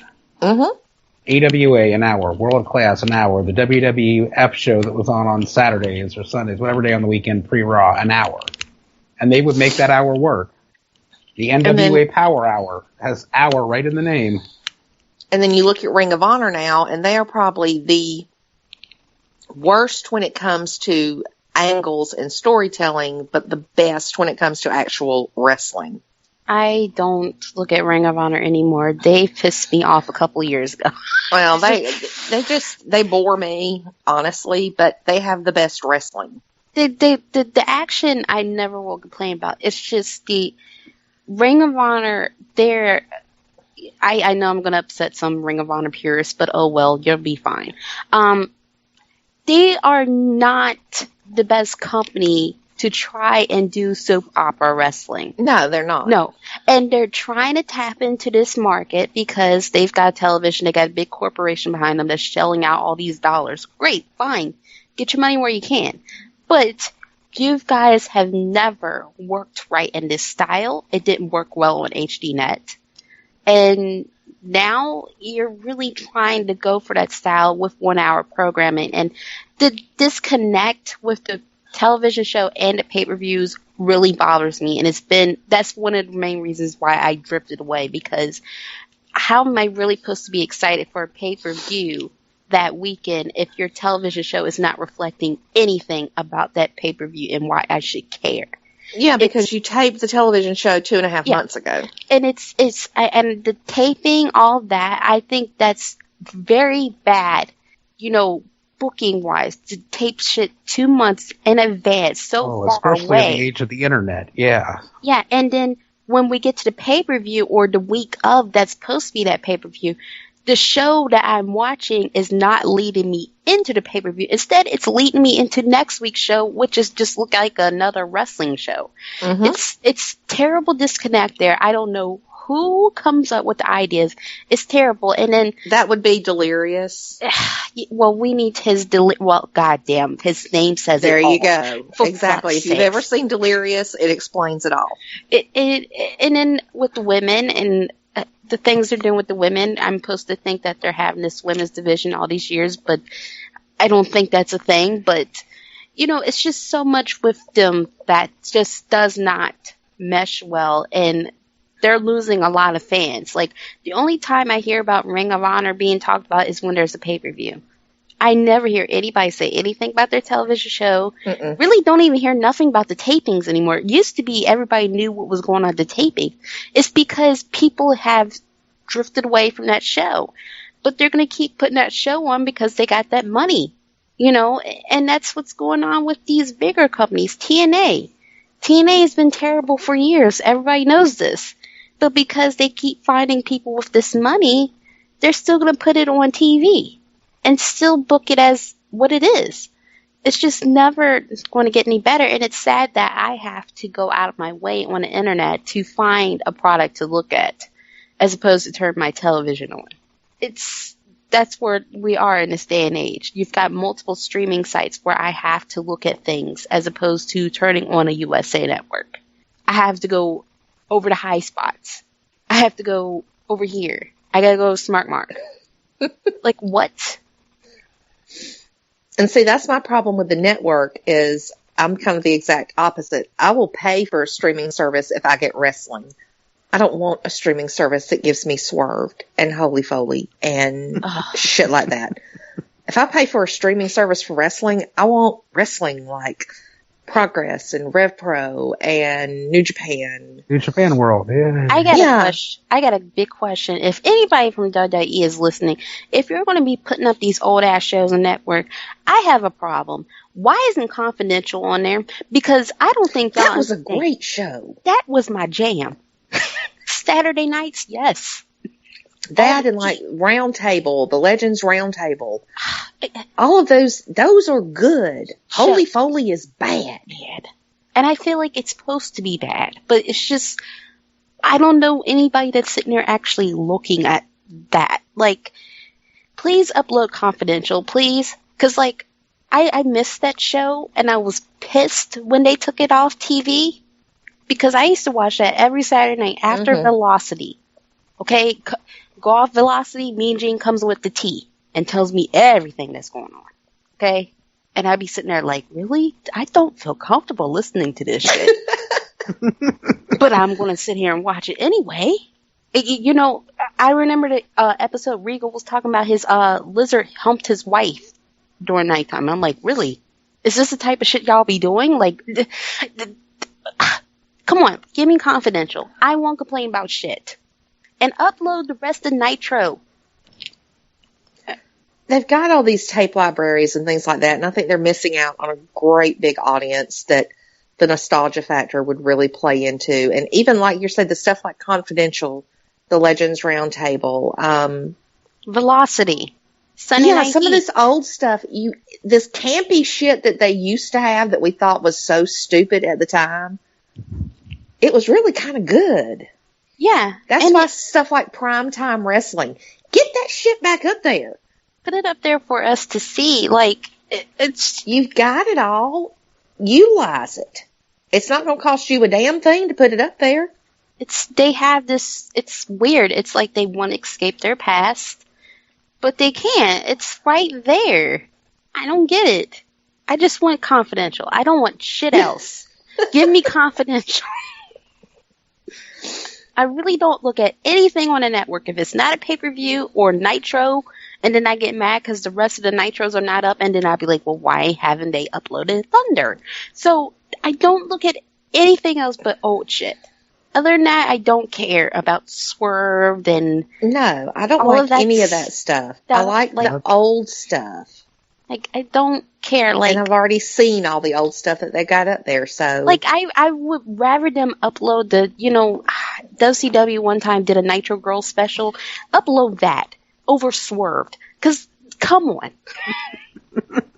I mean, Shay, you got Charvel, all of them. Like, I think they're more intriguing than Swerved. Or Holy Foley. Like, anything is more intriguing than Holy Foley. Just, come on. Exactly. Better shit. Your Nitros and your Thunders that were leading into Halloween Havoc for all the years that Halloween Havoc Oh my God, no. It's that time of the year. 'Tis the season for Halloween Havoc. What if they brought that pay-per-view back, guys? I would love that. I would love Hey, as long as they had that balloon thing with the hands that kind of moved constantly through the show and gave you a vague sense of motion sickness, And the Yeti? Oh, no, we don't want the Yeti. No. Yeti. Because, we've got to get Tony Schiavone to say that. Because we don't need him for nothing else. Oh, say your line, Tony, and get out. Yeti! Like, what? The Yeti! I think they should bring that back. I miss when, companies used to celebrate Halloween. It used to be cool back then. I like the gravestone setup that they had in the bog when they were walking to the ring through that thing. That monster thing that kind of just and it was literally like this helium-filled balloon thing that was attached to the stage. Mm-hmm. Just kind of floated a little bit when everybody came out, Or when they did every year the spring stampede where they had hay bales and, fences and shit set up or Bash at the Beach. Yeah, where it was on the beach. Hog Wild, where there was motorcycles, and Sturgis, that was just god-awful every fucking year. There was nothing redeemable about that show at all. I mean, WCW was tapping into some markets, guys. Like, really. They were tapping into something. I'm not sure it was markets, but... I mean, they were going to spring break to get the kids on the beach. No, that was fun. Yeah, Club La Vila. That's like 2 hours from me. Those were some interesting times. I mean, they was really about that life. Now we're PG and happy and John Cena and never give up and fuck you. I don't know. PG doesn't help. See, but people say that about bringing the Attitude Era back. You go back and look at 90% of that stuff, and it wasn't good. No, it wasn't. It was not good. And you don't have to go back to the Attitude Era either, though. I mean, there's you don't have to be that, but you don't have to be PG either. You can be PG without being sophomoric and campy and stupid with it. Well, I hate those gnomes that holler for the Attitude Era because it's like, what exactly do you want from the Attitude Era? Because as I remember... Do you want the half-naked women? Do you want them barking like a dog? Puppies! Puppies! That's what they want. They want the pudding bowl matches, but then they'll be online complaining about the women are equal and this is a disservice to the WWE Women's Champion. Those marks. I don't like those people. I don't like those hypocritical shits. I block those ones. That's the ones that be hollering about, I want the Attitude Era back. And I'm like, do you remember the Attitude Era? Because I remember there was several times I was sitting there watching Raw and going, am I really supposed to think Steve Blackman is worth a shit? Am I really supposed to be cheering for Val Venus right now, the porn star? Am I really supposed to be scared of Ken Shamrock? Are they really fighting because one spilled coffee on another? Like, this is the shit you guys want? Midian running around naked? It's the bygone era, and it's Viagra not so much. Yeah, Judy Bagwell on a forklift match. Paddle on the pole matches. I've never understood those matches. Paddle on the pole. Why are we doing this? Vince Russo, take a bow. I think we can all pretty much agree that there are some parts of wrestling that will never go old, and there are just some parts that really just don't age well. Never need to be revisited. It just doesn't age well. It doesn't stand the test of time. You go back and you look at Magnum TA and Tully Blanchard in a steel cage in an I Quit match. That holds up well over time. It always will. You go back and look at Viagra on a pole. That does not hold up well over time. Or what was that match Jeff Jarrett had against Booker T? It was something in a box match. What was that? What was that freaking match? The title was in a box and it fell down, and the referee had to pick up the title, and there was it was bag about referee being It was a horrible match, but it was like all this shit in boxes, and I'm like, really? Like they were running around the ring trying to figure out which box the title was in. I was just like, this is terrible. This is terrible. That's when I knew WCW had problems. But I think it was, you want that era where you were excited about Monday nights.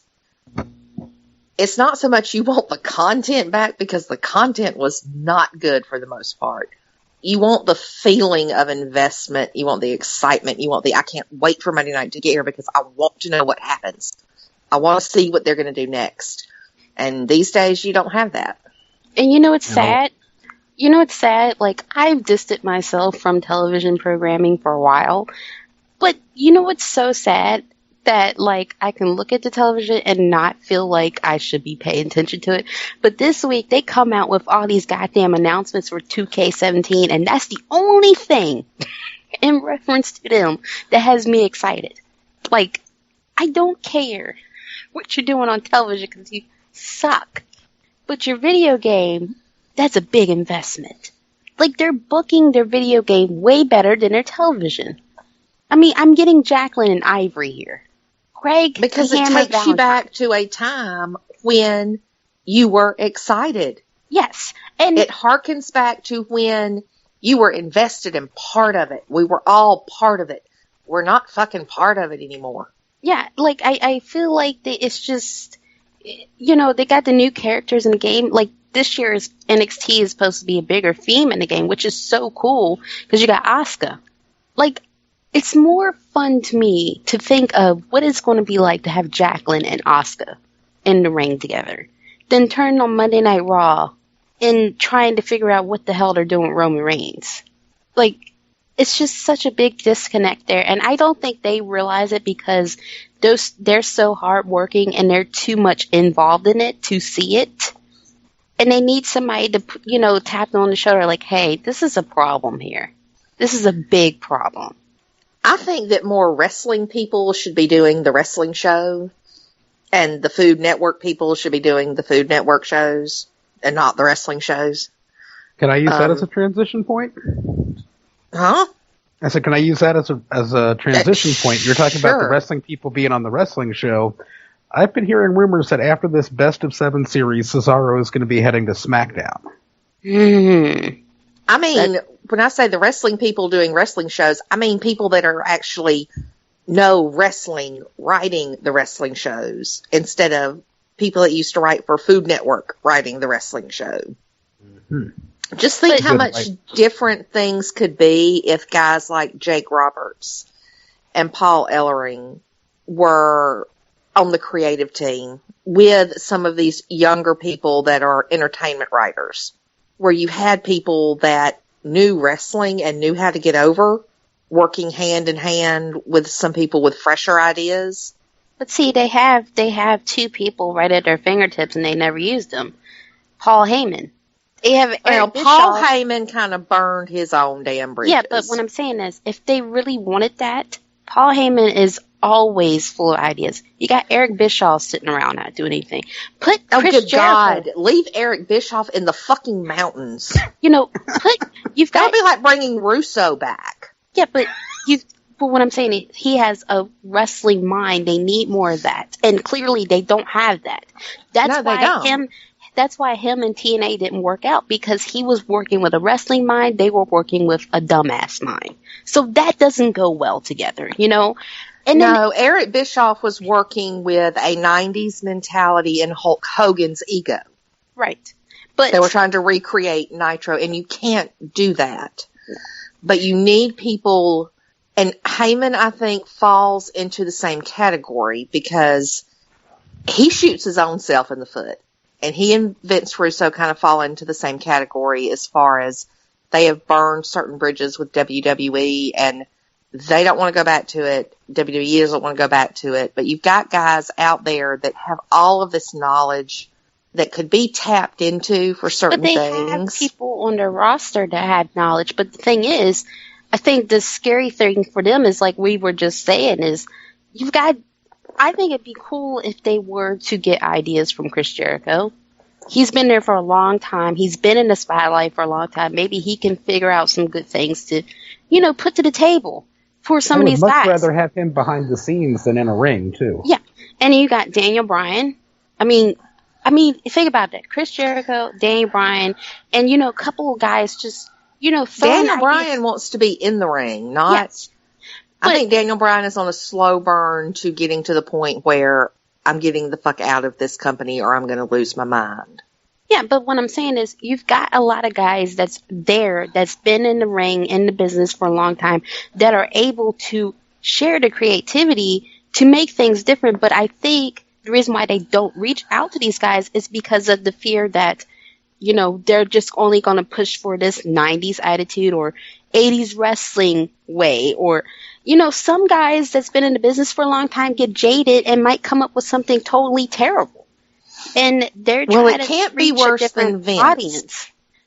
Well, Vince is so out of touch, and Vince has always considered, I've said this numerous times and I will keep harping on it, Vince has always considered himself to be more than he actually is. At the core of it, he is a professional wrestling promoter. Mm-hmm. And he wants to be this multimedia mogul, and he's not. Anything he's ever done outside of pro wrestling has failed miserably. I actually wouldn't even blame Vince for this anymore. Honestly, he's the one holding the damn reins. Who else are you going to blame? I blame everybody in that company. Stephanie, especially. Somebody that sat back. Stephanie worked there all those years, and those women were being degraded on television for all these years. How could you sit back and allow that? And then she let herself be degraded on television. Yes, but what I'm saying is, these women are working for you. You didn't help push a narrative to change things. Her husband had to do it. And at the same time, Triple H, a lot of things he's done and changes has been great. But you getting this guy off the indie signed is not helping change things. You're sitting back, and you're all sitting back and allowing this same shit going on. That's all they care about. They just care about being in headlines, getting a couple of tweets, trending on Twitter. None of that other stuff matters to them, because if they don't want to do wrestling, there's plenty of other places you can go and wrestle. Mm-hmm. And that's the sad thing, is that they're just going to they're stuck in that mode of they have to be this thing. They don't know that they can change that. Because Vince has always thought he is more entertainment. He's always thought he's better than professional wrestling. And he's not. He's always tried to be more than professional wrestling. And at the heart of it, he's not. People come to wrestling shows to see wrestling. Look at house shows. You don't get the crap on house shows that you get on Monday Night Raw and SmackDown. When you go to a house show, what do you see? You see matches. You don't see backstage skits. You don't see in-ring promos. You see wrestling matches. WWE is a wrestling company no matter what the hell they call themselves. And if they would remember that and focus more on that than trying to be mainstream entertainment and hashtag Brangelina and hashtag Kanye and hashtag whatever the fuck New Day's doing, and focus more on what brought you to the dance to begin with, maybe you could turn the ship around. Because right now, I think WWE is kind of like the Titanic, and there's that iceberg off in the distance, and there's that one person there that can see it, and they're trying to tell everybody, we got to swerve just a little bit. We got to turn just a little bit. And Vince is there, nope, we're staying the course. And nobody's got the balls to say, hey man, we gonna hit this thing, we gonna sink. Which is sad. Somebody needs to stand up and say, look, we're gonna sink if this keeps going the way it's going, because the ratings are in the shitter. They are, and they keep going down every week. And it's going to get to the point, like Ciara said earlier, NBC Universal is who's paying the bills. That's your money right there. When you can't bring in the ratings and you can't bring in the audience, you're not going to bring in the ad revenue. People are not going to want to, advertise on your shows. And NBC Universal is going to get tired of it. And they're going to pull the plug. They might, though. I think WWE is a bit ahead in the game there, having their own network if they need to fall back on that. But I think we're going to witness, within the next 5 or 10 years, kind of like we had the .com bubble, we're going to witness the cable TV bubble burst. And I don't think these cable networks are going to be as important as they once were, with more cord cutters and more people using streaming services. Yeah, but WWE is still going to have a reason for people to tune in and watch and pay for it. Yes, that remains unchanged. They're still going to need to have a better product to put out there for people to watch. YouTube doesn't pay any bills. Facebook doesn't pay any bills. It doesn't matter the hits you get off social media. That's not bringing revenue into your company. But the network does. The network does, but if you keep putting out a shitty product, people are not going to continue to pay for it. That's like now, all of these governments are, local, city, state governments are realizing, hey, we can tax this shit. And the network's going to start being taxed. And the network's not letting anybody know. People are getting this stuff on their bill. Why did my WWE network go from $9.99 suddenly to $11.58? Oh, well, we have to tax you now, where before we didn't. It's the law. We have to follow it. Well, hell, you're not giving me any bang for my buck, so yeah, I don't need this. Yeah, I think that's kind of true on two fronts. When you've got a product that isn't very good to begin with, and when you're ignoring your archives.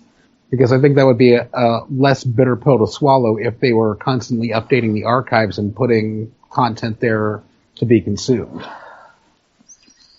But the only new stuff they're putting out is crap. It's right. It's crap. I mean, I don't want to watch Holy Foley. I don't want to Dewey watch gets Swerve. caned. I would watch it then. Oh, good Lord. Dewey needs to be caned. But WWE is they're saying that the thing that doesn't matter to them, but does matter to the person footing the bills, is the thing that keeps slowly sliding down, and that's their audience. SmackDown this week, you had live pictures showing up from the audience, showing up on Twitter, and hard camera side was empty. That's crazy. It was empty. They had the top of the damn arena blocked off. Attendance is terrible for house shows. Back to that. And you look at even like the pre-shows for stuff. It's empty. Raw, hard camera side, empty seats. Merchandise sales are down. Attendance gates are down. WWE's got to do something to bring their audience back. And stay in the course they're on now is not going to do it. Because more and more fans are wanting something different, and we're not getting it. And we are of the mind now where we can change the channel, and it's like, I don't want to watch because you're not giving me anything I'm interested in. Or like me, where there's just too much content to consume, and it's like, well, since you're putting 5 hours in a row, I'm just going to skip your TV shows and watch your network events and your pay-per-views. We've got things like that too. But we are running low here on time. Did you guys want to go over Clash of Champions real quick, or do you just want to do plugs and get out of here? I don't even know the card for the Clash. I know some of the matches, but... Let's run it down quickly. Pre-show, Alicia Fox versus Nia Jax. I'm going Nia Jax. I am too, because, Crazy ain't gonna beat Monster. We have the final match in the Best of 7 series, Cesaro versus Sheamus. I'm going with Sheamus. I'm going with Cesaro. I'm going with Cesaro as well. And then I think Cesaro is going to head to SmackDown. Hopefully. We've got the WWE United States Championship, Rusev taking on Roman Reigns. Ugh. Why? Can I just choose a turnbuckle in this one? That's a good choice.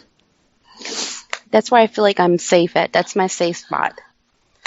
This is the feud Reigns should have had to begin with. I think it would have saved everybody a lot of grief. Mm-hmm. And I have a feeling they're going to go with him to try to rehabilitate him as much as they can, but it might just be too damn late. Yeah, you actually said it right. They should have started with this first before throwing him at the title. Mm-hmm. But they didn't, because this was the hand-picked golden boy, and it backfired so bad. And then one you guys are probably interested in, but I have no interest in, we have TJ Perkins versus Brian Kendrick for the Cruiserweight Championship. They just really screwed up with not even having TJ on Raw last week. I mean, this week, last week, whatever it was. The month that the show dragged out for. I can't see him putting it on Spanky yet. I'm going to go with Perkins. I would like to see them do another match after this. Keep it going. Me, I just hope the ring collapses and the scaffolding falls down and the lighting catches the ring on fire and Jesus. they both die. Jesus. Jason wants people dead. I don't know what it is, but we cannot get through a show without him wishing death on someone. Jesus. Well, I think I'm good for 2 shows now because I wish death on TJ Perkins and Brian Kendrick, so I'm good for next week too. Oh, good Lord. God. Sami Zayn versus Chris Jericho. I'm going to pick Zayn. I'm going with Zayn. I'm going with Zayn too. I'm not going with Chris Jericho. Sorry, Charlie. Drink it in, man. Drink it in. With his list of 1,004 reasons why. Oh God, I loved that this week on Raw. The list of Jericho. I missed the dot matrix printer paper, but Jericho in any list I marked out for the list. I did. That was one of my high points for Raw this week. Vintage picture you sent out reminded me of the good old WCW days. You know how many of us sit down on Twitter? Literally. Everybody. One after the other was the same damn picture. We've got the women's title, the Raw Women's Championship being defended in a 3-way match, which makes no sense to me. Charlotte, Sasha Banks, and Bayley. I'm going with Charlotte. If they're smart, they'd put it on Bayley and build her up to be what she is, because she's the most over person on Raw right now. If they were smart, they wouldn't have thrown her in this already. That's true. But they need to make the best of it now, and having her lose is just going to, I think, mess things up. She should have been, when they brought her up, she should have been the babyface that takes out Nia Jax, not the babyface that gets thrown in there with the champion so fast. Well, I think the reason they did that is because of Sasha being out, and they didn't expect Sasha to come back so soon. But they could have used anybody. They've got so many women on Raw, they could have used anybody. But they didn't. They could have used Alicia Fox or something for this point, because, God. WWE logic. I don't understand it, but I know it when I see it. It's kind of like porn. You can't explain it, but you know it when you see it. Yeah, there's that spot. Yeah, that's WWE logic right there. Don't ask me to explain it, because I can't, but I know what it is. Well, I'll pick Sasha Banks, and then one of us has to be right. We'll cover all of our bases here. Gotta get the bases covered there. We've got the New Day taking on Gallows and Anderson for the tag titles, and my God, does the club ever need the win and the titles? I'm going with the club because, I gotta agree with you there, Jason. It's time. Does anybody remember on that pay-per-view where they basically killed the Usos? Like, they just, oh my God, slaughtered them. This should have been going on a long time ago. They need the Back belts. before they turned them into goofy doctors and then decided Yeah. goofy doctors wasn't a good thing. And Yeah, we need the campy comedy gone, and we need the Anderson and Gallows of IWGP Heavyweight Championship fame back. Yeah. You know, we need those guys Yeah. to go on a streak of terror that lasts for a while. Yeah, they're capable of just being, hard-nosed. Badasses. As I said, I think right now, if they put the titles on them and just let them do their tear on all the babyface teams, I think that'd be a good move. The New Day has held the titles for such a long time. They need a team that actually knocks them off. And I'm really tired of the gyrating. I'm tired of the gyrating dildo-headed guys. I really am. It needs to go for a while. Give it a rest. And we'll move on to our main event with the WWE Universal Championship. Champion Kevin Owens taking on Seth Rollins. Owens needs to retain badly. I think it's too soon to hotshot the belts, especially after it was the inaugural champion went out. You put it on Owens, it's too soon. They're not going to take it off him. It would really devalue the belt if they did. It needs to stay with Owens. I'm saying it's staying with Owens. I'm going to pick the turnbuckle on this one because I don't like this match. I don't like this idea of this right now. I don't like them together. It reminds me of Ring of Honor. It just feels like I've dealt with this before. Too much too soon. Yeah, I feel like I've dealt with this a couple years ago and I was not happy with it then, and then now I'm dealing with it again and I'm still not happy. It's just, I don't want this right now. I am not accepting this. And we have to wonder if Triple H is going to come out and, explain anything he did. If Dad is going to come out and tell, his former favorite son that he beat his ass because he hurt his favorite demon son, so he gave it to the middle child, basically. Yeah, and you know what? Another thing with that, we've got to stop doing these father-son type of goddamn storylines in WWE. I'm so tired of it with Triple H, and I've been tired of it with Vince. Can we just not? Can we just stop? Just stop. It's just, I like this idea of this match, but I feel like it's just so soon. I'm getting this big match now. Instant gratification. Gotta do it now. Gotta do it now. Gotta do it now. now. I don't feel like there's no pacing. The Brown split, and there it is. It's not a matter of doing it right. It's a matter of doing it now. Yeah, it's scary. That's why I say I picked the turnbuckle. I feel safer over there. I don't have to pick any side. I'm just a bystander. Well, as long as Rollins isn't throwing Kevin Owens into that turnbuckle a la turnbuckle bomb. Oh, my God. That's one thing I want. Have we seen a buckle bomb out of Seth since Balor got injured? I hope they got rid of that. And I know people can always blame it on the performer or whatever, but that move has been dangerous years.